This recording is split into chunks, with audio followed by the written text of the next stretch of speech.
present at previous CareOps webinars. We start with an icebreaker question before all of the formalities. So these are the panelists that we'll be having with us today. You'll see them introduce themselves in a couple of minutes. But while people are trickling in, no awkward silences, but awkward icebreaker question. So the awkward icebreaker question of the day is that, you've all been there, hold music in a call to a healthcare, to a clinic or a hospital. And so if you would be able to replace the hold music in those healthcare call centers, what would that be for you? Talking Heads with Burning Down the House, Queen, Another One Bites the Dust, Beatles with Help, or The Clash, Should I Stay or Should I Go? We'll go in order of how I'm seeing you on my screen. Scott, what would be yours? It has to be the Beatles. It has to be the Beatles. I think that's the move. Okay, Julia? For me, it is the Talking Heads all the way, one of my favorite bands. Although I was going to say, before I knew you were going to present some options, the sound of like waves in the ocean would be best for me, because usually that's being on hold is when you start to feel your blood pressure rising, and that's like such a nice way to calm down. But would love to hear the Talking Heads. That would make my day. Great. Tim, what about you? I think I'm going to go for The Clash, because I just said I'm not in my comfort zone when I'm on hold. So I'm constantly battling with the question of should I stay or should I go? Great. And Kendell? Since the Queen, Another One Bites the Dust is the song that I sing in my head when I'm doing chest compressions for people who are dead, I think I'm going to go with The Clash also, because I hate being on hold. Great, love this. We should have more of this kind of input to actually choose this music. Thanks very much. So most of the attendees have joined or are still joining maybe, but we are going to continue with first some quick housekeeping rules. So thank you to the panelists. Obviously, everybody's really busy, so thanks a lot for joining. More than 400 people registered for this webinar. CareOps is a really growing community. Now 3,000 people strong, still growing. That's amazing. The session is recorded, will be shared to everybody who registered for the call, and feel free to share that also amongst the people you know. We have a Q&A at the end. Rick is monitoring the chat. Please feel free to post your questions as they come up, and he will pipe them to me or also ask them in between the questions and the conversation. Yeah, and then it is still our goal to fuel the dialogue around CareOps. So beyond this webinar, help spread the word. There's a hashtag CareOps that you can use for any social media out there. So please continue spreading the word. Without further ado, I'd like the panelists to introduce themselves quickly, and we'll go in exactly the same order as before to keep things easy. So introduce yourself and your organization. We'll get to the nits and grits of how you're doing CareOps later on, but would be great to get to know you personally and the organizations you work for. Scott. Awesome. Well, hello everyone. My name's Scott Voigt. First, Thomas, Rick, thanks for having me, and excited to be here with the other panelists. I am the VP of Product at Thyme Care. We are a value-based cancer care partner. We collaborate really closely with payers and providers, ultimately to improve the experience, outcomes, and reduce total cost of care for individuals that are living with cancer. We do this, as I said, through collaborations with health plans, employers, other risk-bearing entities, where we assume risk on their behalf. And we do this through a technology-enabled care team and really tight integration with providers, with oncology partners and PCP partners, to develop this sort of comprehensive hybrid collaborative care delivery model that supports the entire cancer patient journey. In my role as head of product, I really work closely with our technical teams, our engineers, data scientists, designers, product managers, to build out sort of the technology infrastructure that supports a lot of our care delivery operations. And then, of course, I get the opportunity to work very closely with the folks that are on our care team and our care team leadership to really make sure that we are meeting their needs and the needs of the members that we serve. So excited to be here, and thanks.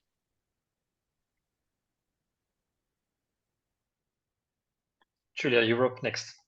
All right, thanks, Thomas. I'm Julia Crist. I'm the Chief Operating Officer and one of the co-founders for Inbound Health. I've spent my entire career in the healthcare leadership space over the last 19 years, most of that in the home care space, building, launching, and scaling programs that perform under risk in the home.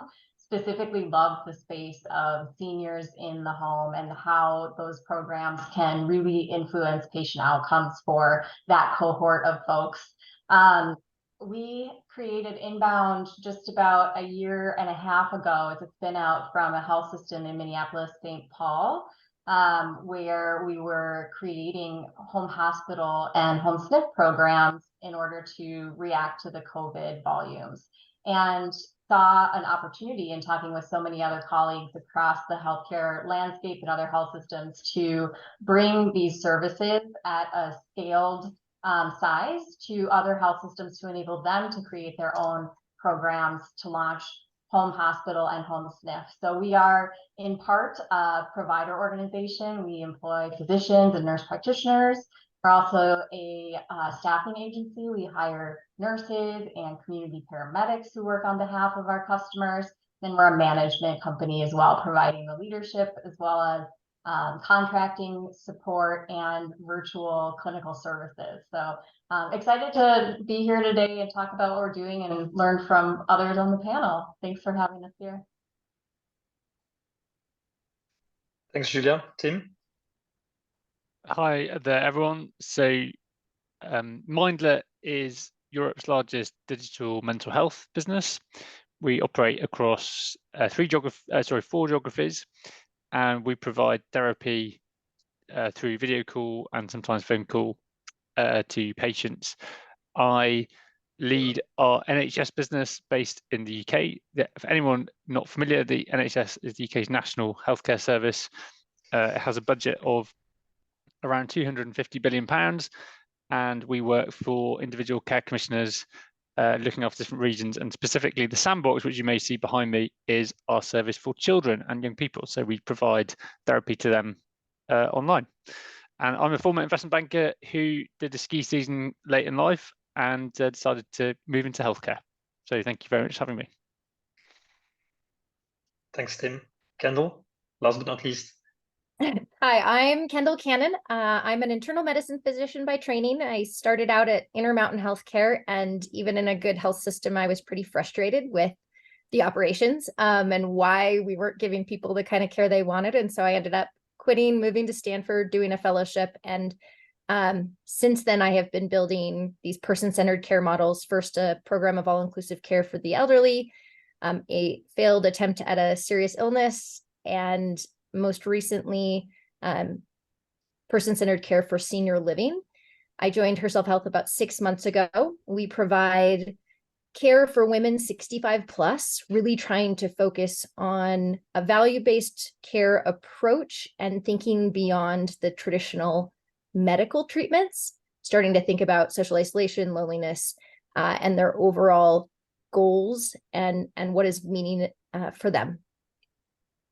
Our first clinic's in Minneapolis. We launched it in January and have over about 1,500 patients. And then our second clinic launched last week in Crystal, which is also in Minneapolis. Congrats. Rick, if you want to do the personal intro as well, then I'll go as last, and then we'll get into the actual thick of it. Yes, my name is Rick. I'm a trained nurse, also have my master's management and policy in healthcare. Always thought I would become an oncology nurse, but then Thomas convinced me to start leading growth at Awell, where we make care flows work harder than care teams.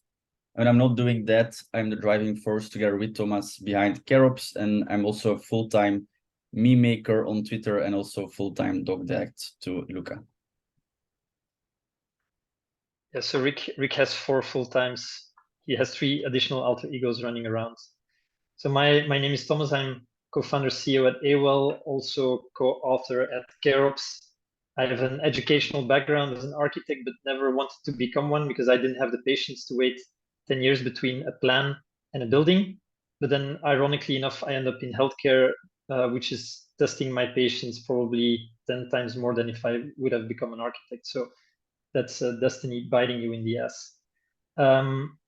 Full disclaimer, before heading off, Mindler is an Awell customer, but obviously Tim is not paid for anything that is positive about Awell that he's saying during this webinar. Let's get going. Before we get into the report, very quick recap on what CareOps is for those who haven't refreshed their memories about this recently. Sorry, just messing up with my slides here. So CareOps basically brings together many different roles, and we see all of those roles in this call, or at least many of those roles he represented in the call today, around building, operating, and continuously improving the processes, the care flows that drive outcomes for patients and efficiencies of care teams. What is a care flow can mean many different things for many different organizations, but in any case, it is a process that is a sequence of activities that a care team does for a patient, or a patient does to either reach or maintain a desired health state. Not going into depth here, but report and everything that we've done around CareOps has been born out of the fact that the way that we do this is clearly broken and can be done much better. Why we are doing this is because we have a very good view on how DevOps in the software development world has completely changed how software has been created over the last 10, 20 years, let's say, leading to not just faster software delivery, but better software, higher quality software. And we are very bullish that building a similar kind of framework around care flows will allow care providers to get to market faster with the care programs that they offer, to increase operational efficiency, therefore addressing burnout, staff shortages, many problems, and the holy grail, obviously, also provide higher quality of care.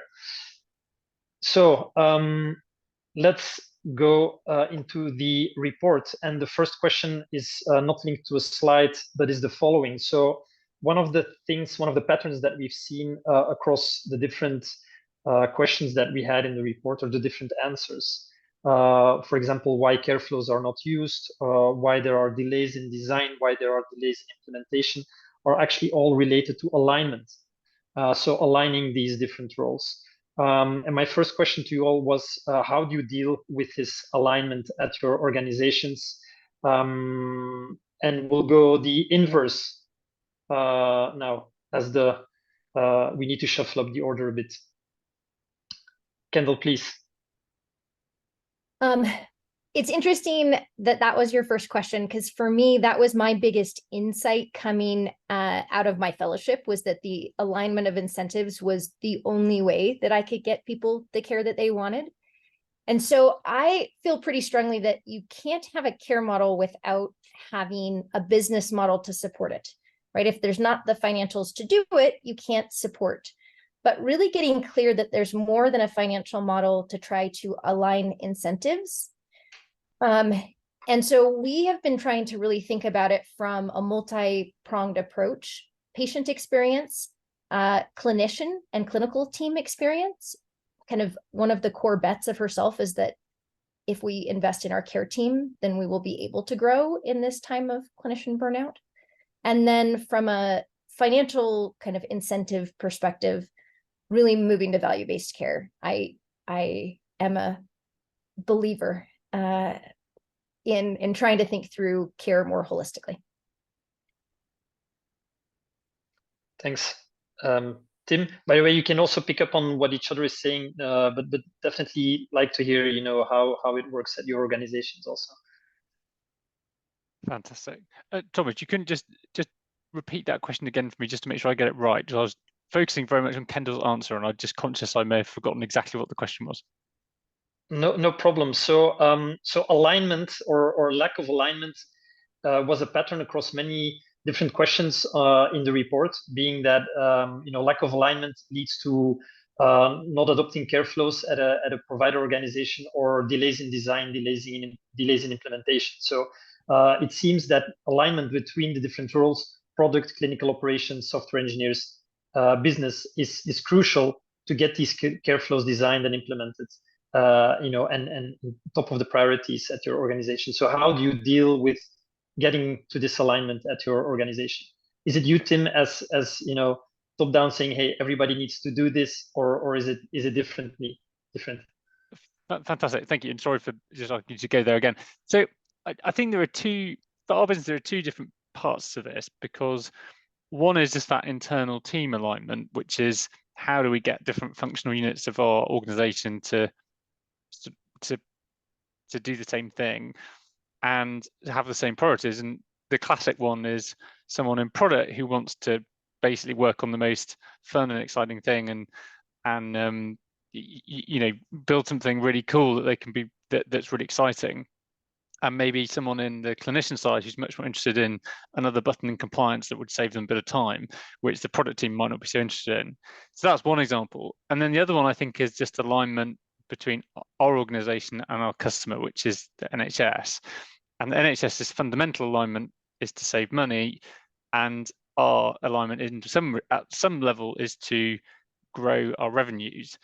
And so I think on the internal piece, the really hard thing is actually to sort of align upon a set of values and then really live by them.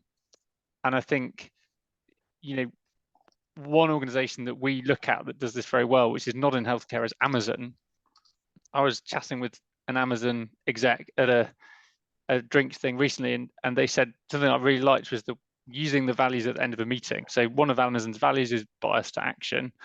And apparently it's quite common, even in the UK, which is a different market to Amazon's headquarters, that at the end of a meeting, if everyone goes, let's just talk about this next week, someone could go, well, no, our value is to bias to action. And so we're trying to think about, can we set our values and then live by them? So in every meeting, let's say one of our values is that we really put our patients' best interest first in every decision we make. Can anyone in the organization put their hand up and say, hang on, that's not the patient's best interest, therefore I don't agree with that decision?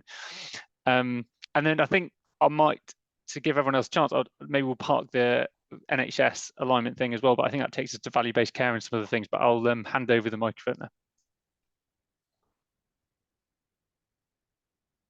So I think I'm up, and I'm happy to share. At Inbound Health, we're in the thick of this right now, and whether or not we'll be successful in implementing remains to be seen. But just a few comments about alignment, what Tim said about the drivers of different members of the team, I think we're finding is absolutely true. In a startup, you have folks from many different industries often coming together, aligning around a common goal. And because you have, on the Inbound team, we have such amazing experts who are so incredible in their fields, but maybe new to healthcare, maybe new to, leading clinical operating teams. We have spent a lot of time, I think, working to come together and create a common language, and we're still very much in the middle of it. Even I find myself using healthcare jargon and have to stop that. I listen to my friends on the product team and have to ask, come from Google, like, what are you talking about? What does that mean exactly? So, creating a common language so that we can communicate with each other about what's important, what we need to build is really important. And we actually, I'll share a little bit of the experience, coming out of the health system. Inbound had a lot of these care operations processes in place, workflows, care pathways, standard work. We're taking that and needing to create the Inbound version that can be applied to health systems across the country. So we are at this wonderful point where we can design and build that from scratch, which is an amazing opportunity, like the operator's dream.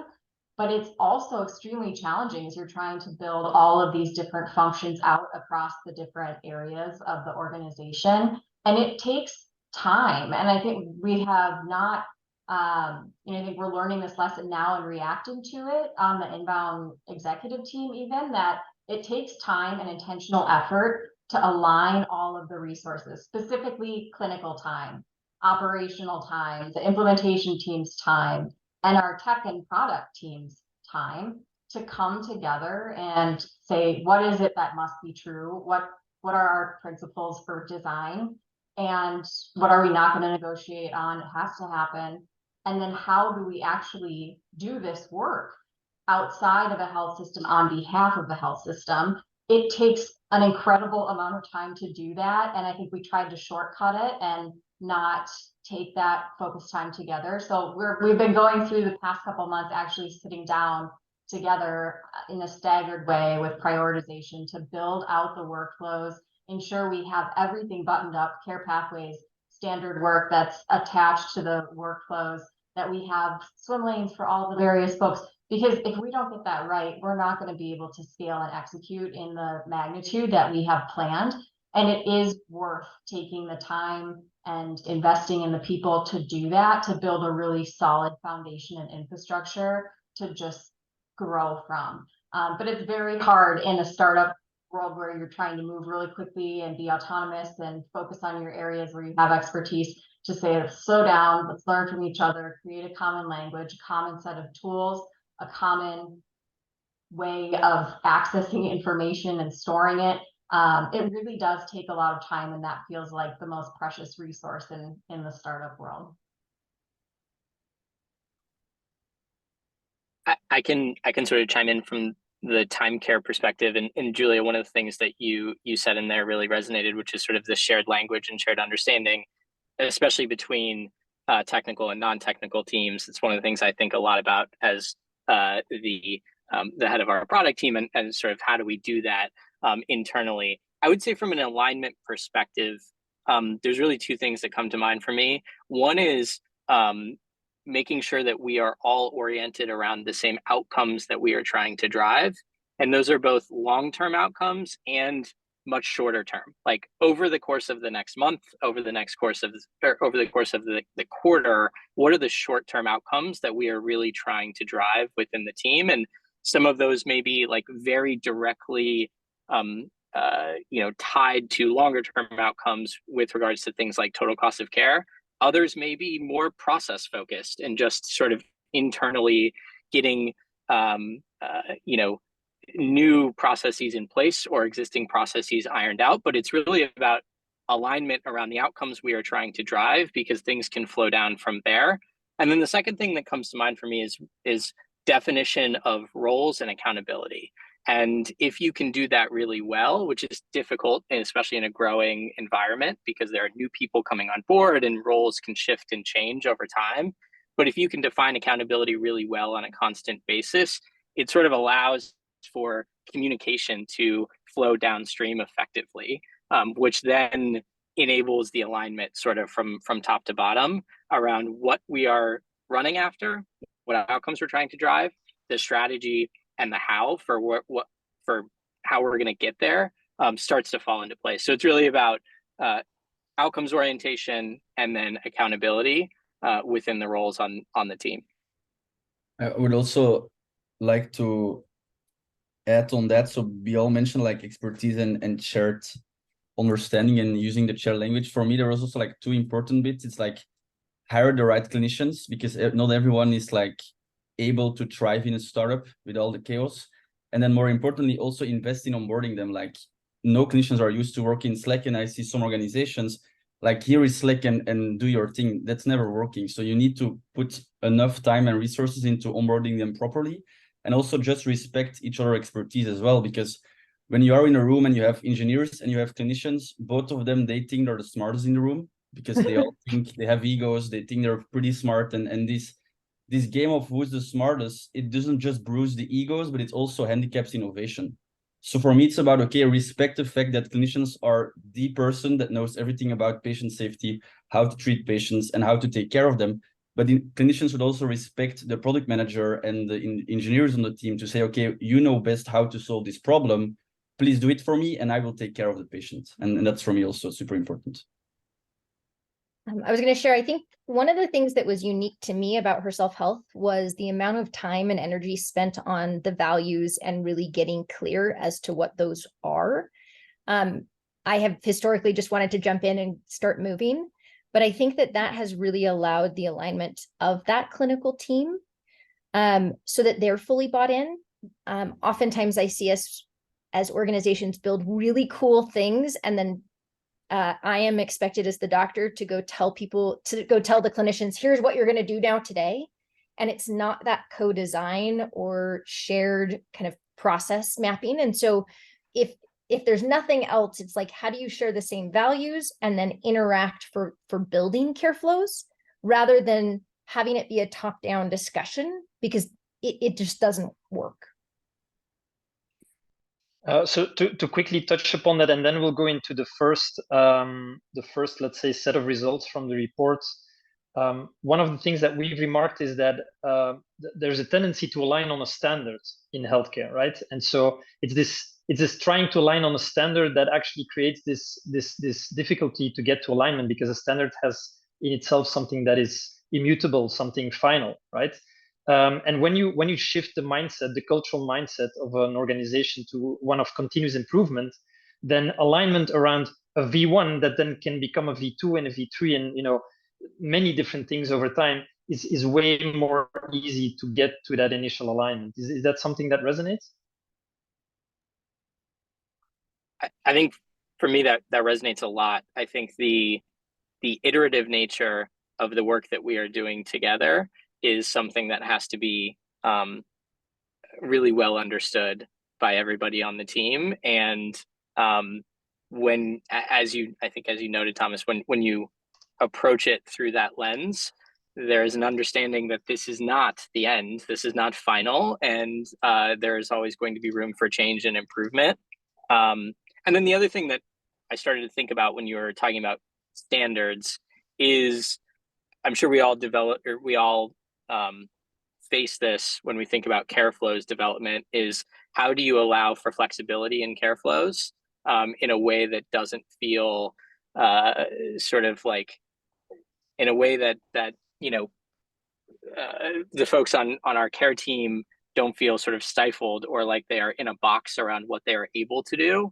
And we think about that a lot in practice, especially as care flows are represented in our own care management tool. How do we sort of give the guidance, but also give flexibility, knowing that that these interactions with members can go in a number of different directions. So that was the other thing that is something that we come across a lot and have to sort of design and accommodate for. I'll share because that. Oh yeah, sure. Oh, sorry, Thomas. It pinged a thought. Go ahead, Julia. Based off of something else that you had said earlier, Scott, around the importance of identifying the role clarity, and having a care flow. The biggest value in the beginning, I think, for a team that is providing clinical care is having that perfect clarity about who is doing what, where, and when, and how. And within that, all of the team members have their own expertise that comes from their training and their discipline. And so they sort of know the bounds of their practice, right? And we have to be comfortable with the autonomy that's being given to the clinical teams to do what they are trained for. Don't need to get into the minutia, but that handoff or clarity about, who is it that's going to be ordering the DME? Who is it that's going to be following up on the lab results? That level of clarity can really help a team be effective in the short term. And then you can iterate on that over time. And I find our team, we're almost constantly talking about, okay, what is our new MVP? Like, what is the next version of the minimum viable product? Like, how do we build on what we already have, but march forward? And so that iteration is so important.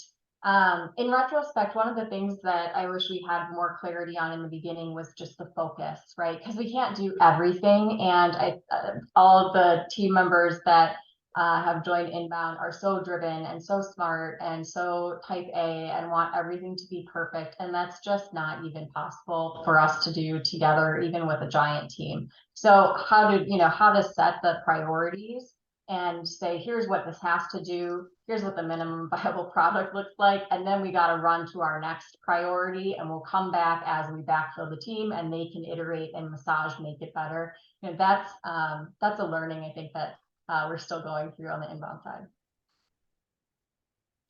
Cool. So we're going to move on to the next question. We also have, as you know, live meme maker in the call who's making memes based on the conversation. So this is picking up on something that Scott said. You know, you cannot just dump stuff on your clinicians, and then I think Kendell, you also alluded to it, and then you know, have them just pick that up. So with regards to the report, then, so what we saw is that for a group of what we could start calling high performers or better performers, we see that the design time for a care flow is moving towards you know, under 3 months.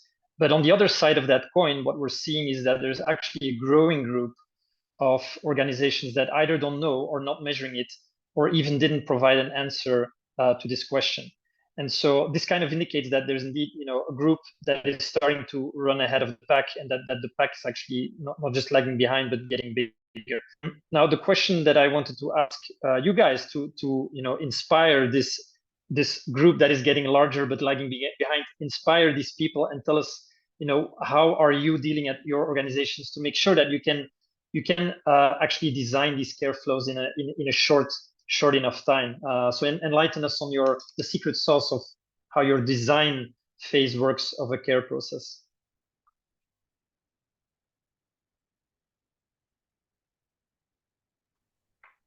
I can maybe start us off. I think one of the key elements from a design perspective with regards to care flows at Thyme Care is starting from an agreed upon template and sort of like a model that is a basis for whatever direction that we want to go. And, you know, I'm getting a little bit more into how does the care flow actually materialize within our care management tool, as opposed to sort of maybe more abstractly, what should this particular workflow look like, or what should the components of it be? But one of the things that has worked really well for us is a extremely robust, flexible template that allows for really anyone, but primarily folks on our care delivery and care delivery ops teams to design and begin to iterate on new care flows. And because it is in this shared template, they have an understanding of how it will end up materializing and being utilized within our care management tool and being utilized by our care team. So I think that template is an important starting point, and may be obvious, but just want to call that out. Maybe I'll go next. Thank you, Scott. That was a good one. I think my experience is just that human beings just default sort of instinctively to waterfall thinking. And I really don't know quite why it is, because I'm sure everyone's read the Lean Starter. I mean, I've forced my team to read it. I was making an omelette for my son just before we came on the call. By definition, making an omelette is a waterfall process, right? Because once you put the omelette on the plate, you can't add another egg. You can't cook it a bit more, because my son's already started like mashing it into his clothing and throwing it around the kitchen. So I suppose maybe it's because we do so many tasks that are just waterfall in nature, that everyone then just defaults to the waterfall thinking. But the reality of it is, with all business processes, we have to be agile, in the sense of we never know how the patients are going to react until you put it in front of a patient. And especially we do with kids, you know, they do the darndest things, as you know, some of the Americans on the call would probably say. And so it's literally pointless, a load of adults sitting in a room speculating on what children are going to do when they get to our care flow. The only thing that matters is, can we get a minimum viable product out and then start moving? And so I suppose, I don't know if we've got a secret sauce. Obviously, we have an excellent tool that helps us do it in the form of Awell, which is no code and allows us to change things very quickly. But I think fundamentally, that as an empowering tool that just allows us to be very disciplined about truly being Awell and not being omelette. I don't know how to follow the omelet. Nevertheless, as a doctor, I tend to find that clinicians as a whole are perfectionists. We want to iterate for months and years to come up with the perfect model before pushing it out.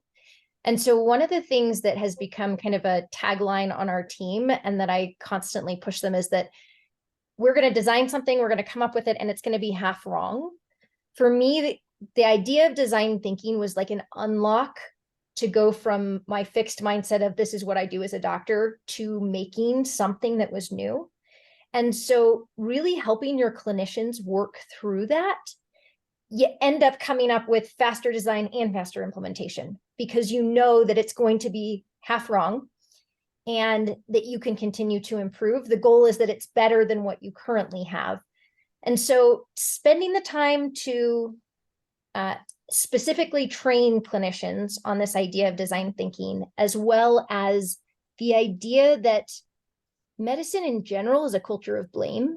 When something goes wrong, our job is like point the finger at whose fault it is. And so you inherently have people who are scared to make a mistake. And what we're talking about is if you want to design something quickly, it will have mistakes. There will be errors. And so to try to just tell them, don't worry about it, isn't in the nature of medicine. And so that's the other spot where I think it sounds a little squishy to focus on culture of blame. And it makes a big difference when you really want to go roll things out quickly. I love that, Dr. Cannon, and that is something that we talk about so much with team members too. And I'm glad to hear you say that you're normalizing the 50% failure rate. That's the number I use also. And it's beyond just the care pathways, right? It's like in anything we're doing that's new, 50% of the time you're going to get it wrong. So we follow lean in our operations, and that means we get together every week and we look at our performance.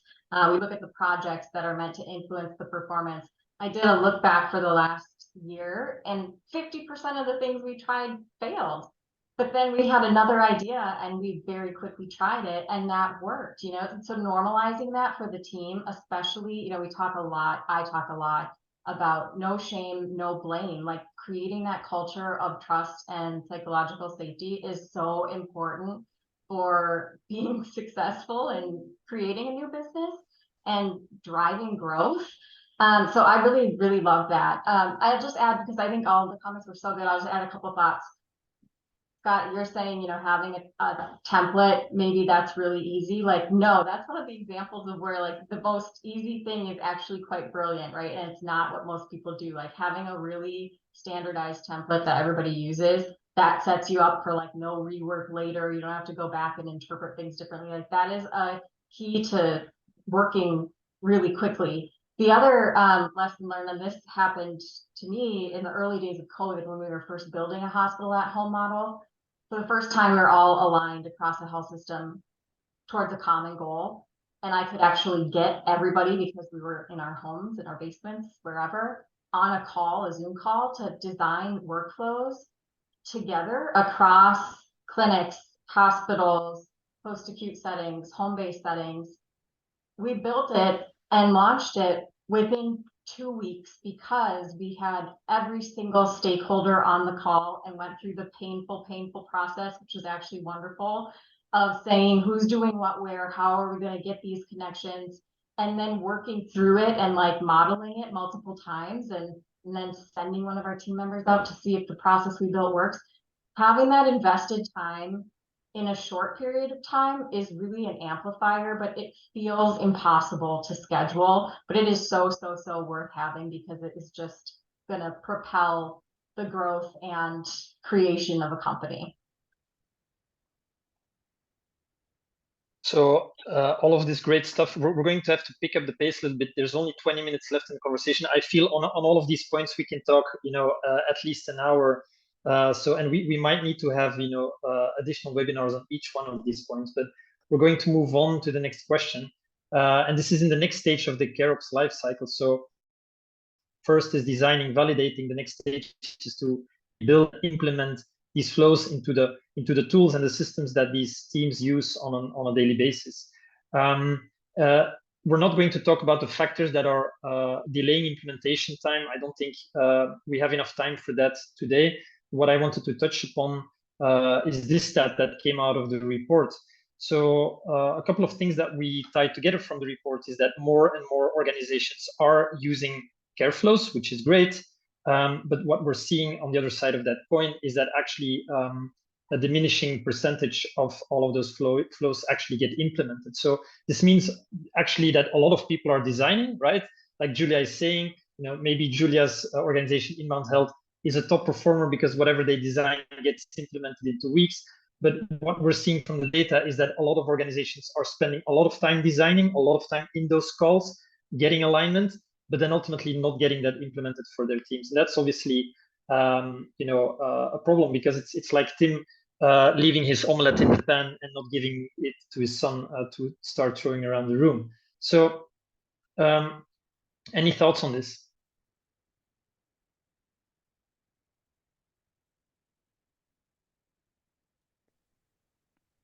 I don't particularly. I think that's a good analogy, but I'll let the other panelists take this one. I think at least when I see sort of the responses there, the immediate thing that comes to mind for me is going back to like one of our first questions here around alignment is really a question of alignment. Like we've thought a lot at Thyme Care about how to build like the scalable technology that allows for care flows to be implemented quickly, because as we've all been discussing, the iterative nature is so important, and that iterative nature requires speed. And so it requires these care flows to go from concept and design to, in our care management tool being executed on by our care team very quickly. And so I think it requires a commitment to make the technical investments necessary to bring those things to life. And of course, that's where Awell sits squarely, but it's something that we've been extremely intentional about in terms of how we've built and focused our software engineering and data science and product organizations to be able to match the expected speed and cadence of new care flows that are coming from our care delivery and care delivery leadership teams.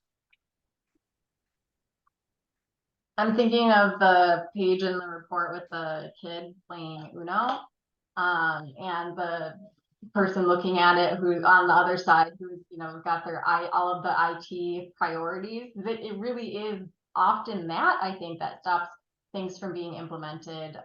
Is you either need to have the technology to support hardwiring a process, or you have to have the diligence of a systematic operating model that's followed.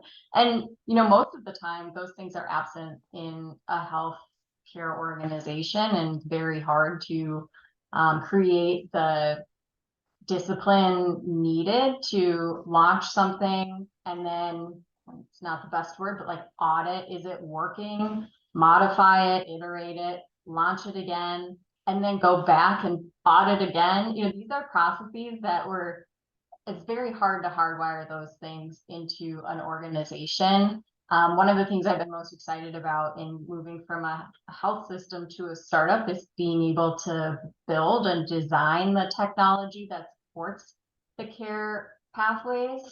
And so that part is, I think that's where the magic is having a technology solution that supports the processes of the teams and makes it easy to have that be the source of truth that is updated. You don't get an old version of it. You can modify it when needed. But those are two things that are often missing. I think the technology that enables the process and the operating model that ensures you have a continuously improving source of truth. Great. There's a quick question from the audience here. Someone who'd love to hear a bit more details about Scott's template. Scott, I don't know if you can be any more specific, or if that is giving away secret sauce. Yeah, I mean, I can be more specific. I think the template that we've aligned around is a framework for the contents of a care flow, and the contents of the care flow are sort of like tasks or activities for our team.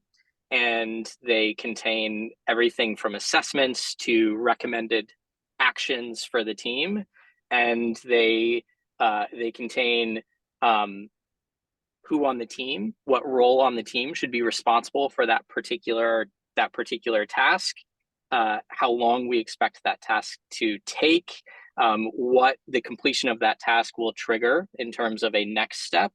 And that's sort of like the contents of this template that, like I said, match sort of the and I'm sort of coming at this very much from a product and technology angle, but match the functionality that exists within our care management tool in a way that they can conceptualize how this will come to life and how it will be utilized by our care team and by members and patients that we serve. So that's the kind of framework that the template is meant to solve for. Okay. Well, picking up on that is actually the next question that we wanted to address, which is sorry, it's the previous slides. This one. So the way that most care flows are implemented actually breaks care team experience. So Rick and I also published a post around, what we're calling CareX, the care team experience. We might, organize another webinar around that specific topic another time. But most people actually are using a hodgepodge of tools, or both their main work system being the EMR, obviously, and then at least one other tool to consult and interact with these care flows. And so, the mix of tools also includes digital documents, like still the protocol written out in Word, or the flow chart that is created in a whimsical or a lucid chart, and that people just navigate to in a browser or on their desktop, or are supposed to navigate to, obviously, and then follow digitally, sorry, at the point of care. So does this resonate with you, or are you at your organizations? What I'm assuming from Scott's story is that that at Thyme Care, this is not the case, that they are really having just one main system of work where they do these things. Maybe from the others, is it similar to Scott? And Scott, is my assumption correct, that it is really in one system that they are able to work? I wouldn't say it's one system. I would say that we strive for reducing the surface areas that the team has to be thinking about, and sort of that is in tandem with like reducing the cognitive overhead of the team. And so I would say, we are always sort of attempting to figure out how we can consolidate surface areas. With that being said, one of the things I think it's common for like spreadsheet workflows to kind of get a bad rap, but my experience is actually that we've had a ton of success using quote unquote spreadsheet workflows as ways to test and ways to understand if something is going to work before we really embed it natively into our care management tool or EHR tool. So I wouldn't say it's a single tool, but yeah, there's a very conscious effort to reduce the surface area that our team has to be thinking about. I was reflecting the other day on the amount of times we make a care flow or a process in isolation, and not a single person on the team has stood in the clinic or with the patient and gone through what it actually looks like in practice. And so that's kind of my one. It's easy to sit and make these models, how to really get in there and say, oh, this is going to make this easier or harder, or this is going to change the experience. One of the things we ended up implementing was a new scribing system that alone, because of how it impacted the clinician experience, ended up meeting a whole bunch of our goals in terms of the business model. And it was very much focused on how do we improve the provider experience. And so that's another of the opportunities that I think sometimes are overlooked. We start from the business model, and we don't start from either the patient or the clinician experience. You're going to improve your business metrics if you start from how to make it easier to do this work, and changing the framework for how you start the process design you end up also, it's more likely to be implemented and it makes it a better experience for everyone. And so it's kind of that win-win virtuous cycle.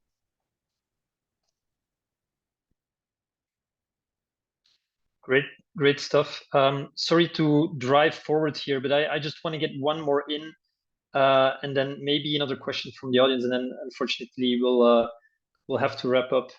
So another insight we got while my screen is sharing.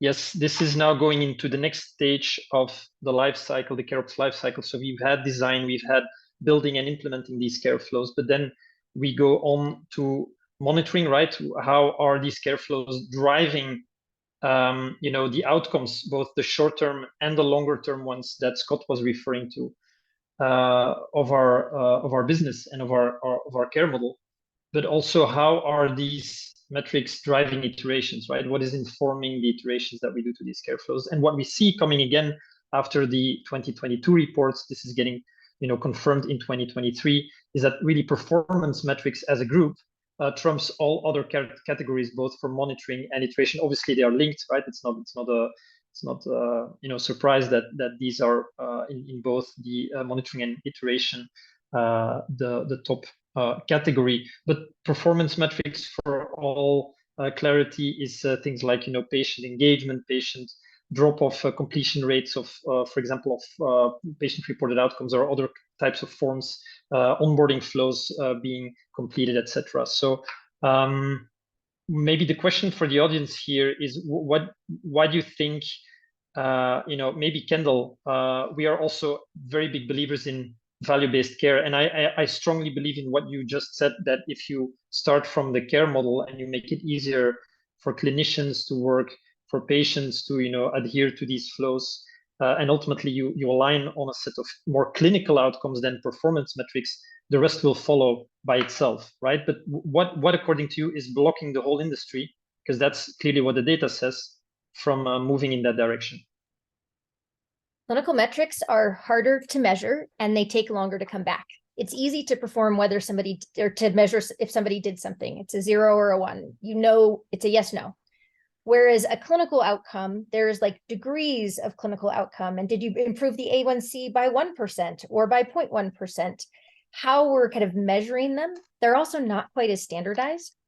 And so I think that oftentimes we think that we can't use performance metrics.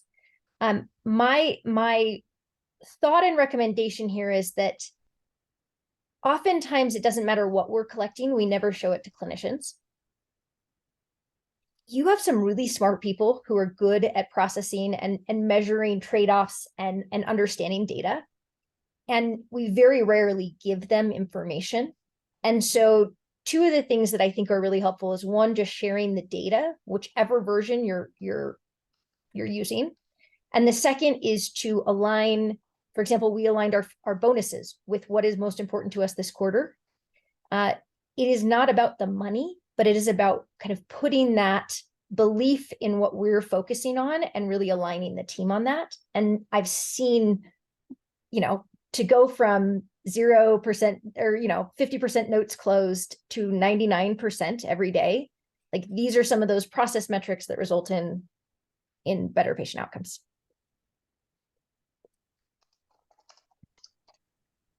I 100% agree. I think that's a really good point. And we actually recently started doing a Monday morning meeting with our key metrics, which is with all the team coming, which has just been actually really interesting to see how people have responded. I think if I can use another sort of slightly stretched cliche, which I'm sure will resonate well with all of the panelists and guests who have been to a US MBA college, is there's that great business school quote, which is, you're in a DIY store and the customer comes in and they say, oh, I want a 2-inch drill bit. And what everyone has to remember, especially in healthcare and especially in mental health care, is that the customer doesn't want a 2-inch drill bit, they just want a 2-inch hole. And mental health in particular is very focused on, and actually the NHS is terribly guilty of this, is because as adults we all want, often the most people want therapy and there's a waiting list for therapy, and we just assume that our patients want therapy. But actually, if you take the average 14-year-old who maybe is falling out with their best friend and the sort of confronting feelings they've never heard about before, they might not want to sit down with another adult who's just going to tell them what to do. And so I think the hard piece is to try and work out how you measure actually what the patient wants and how you achieve the patient's goals, and then how you get the metrics to go there. So, for example, we are religious about missed appointments, because missed appointments are the death of therapy, because if you miss your appointment, it pisses off therapist, excuse my language, the patient loses the progress, the company, it's financially disastrous, and it's just a complete, it's just hopeless. But also, if the patient isn't turning up to their therapy session, like maybe they don't want to do it, because they're 14 years old, right? If you're 14 years old, I mean, I don't know about you guys, but when I was 14, I didn't have that active a social life. Like if I was having a therapy session, I'd remember, and especially when I could join from my phone from anywhere. So I think the hard piece is to kind of put yourself in the shoes of the patient and then align your metrics around what the patient really wants. Okay. Any parting thoughts on this? Maybe not a parting thought, but maybe something related. Let's say, because Tim, you mentioned like you look at the dashboard every morning. So question to all of you, let's say that you can decide on only one metric to measure the success of your care flow. Which metric would you choose, and why would that be that one? Feel free to think. Yeah. That's a really good question. This is probably not the answer that you're looking for, but I think I would measure the success of a care flow by how many team members who have their own swim lane know how to successfully find the care flow and adhere to it. It's crazy how many times I've asked, where is the workflow, or what happens to your workflow? Well, where is it? I don't know. So that would be a good one. Yeah, I don't know that I can sort of summarize it into one necessarily, but what immediately comes to mind for me is, we think a lot about the care navigation work that we are doing. We break that down into discrete interventions that we are trying to deploy, and sort of different levers that we can pull in the interactions with our members. And that's not necessarily like 100 different things. We have a way to sort of categorize them together.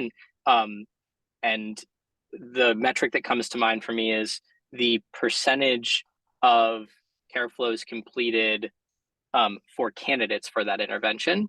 And so it's basically just, are we getting through that care flow for those that we've identified are good candidates for that care flow? And we have an ability to measure that and to do that today. And it's really just an understanding of, are we providing the right services to the right members and doing that effectively?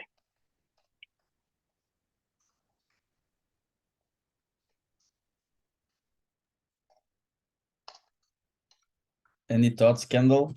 I see you thinking.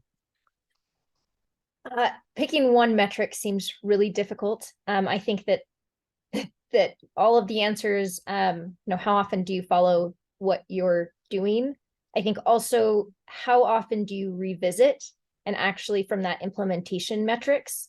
I find that that's where we're pretty good at designing things, and we're pretty bad at measuring post-implementation of new workflows and redesigning them. And so if I could say like one thing to do would be that post-implementation review.